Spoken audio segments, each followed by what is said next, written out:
इसका हरा रंग धीरे धीरे फीका पड़ने लगता है, क्योंकि जंगली फल नहीं मिलते हैं। जंगलों में फलों में जो रंग देने वाली तत्व होते हैं, प्रोटीन होता है, वो चिड़ियाघर में नहीं मिलता। चिड़ियाघर में तो 12 से 10 साल तक जिंदा रहता है, क्योंकि उसका शरीर यूज नहीं होता है, तो आलस में वो पड़ा रहता है। वो बातें जो इंसान नहीं जानता है दोस्तों।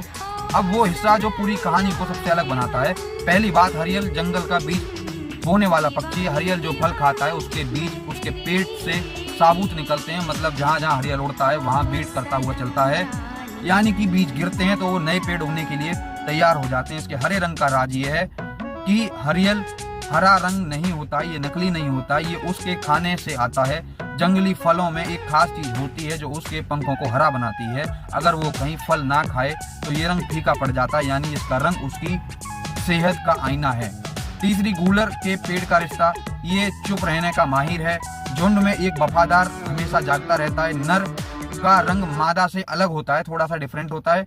इसकी आवाज सुनकर आप चौंक भी सकते हैं। और एक इतिहास की बात बताएं तो पुराने भारतीय ग्रंथों में हरियल का जिक्र मिलता है कि हरित कपोत यानी हरा कबूतर कहा जाता था, और एक मान्यता थी कि ये पक्षी जहाँ रहता है वहाँ जंगल का हरा भरा मौसम हमेशा बना रहता है, क्योंकि ये बीज फैला करके सींचता है।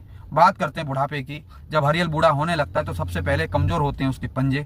जो बड़े पंजे से वो डाल कर मजबूती से पेड़ को पकड़ता था वो नहीं पकड़ सकता है। उड़ान में वो तेजी नहीं रहती है, झुंड का पीछा छूट जाता है। धीरे धीरे वो झुंड से दूर रहने लगता है। एक वक्त आता है जब वो किसी पीड़ित पेड़ पर बैठ जाता है, मोटी डाल पर, और वो पेड़ जिसके फल उसने कभी खाए थे, और वही उस हरे पेड़ की गोद में एक दिन वो आंखें मूंद लेता है। जमीन पर कभी नहीं उतरता, पेड़ पर ही आया, पेड़ पर ही रहा और पेड़ पर ही चला गया।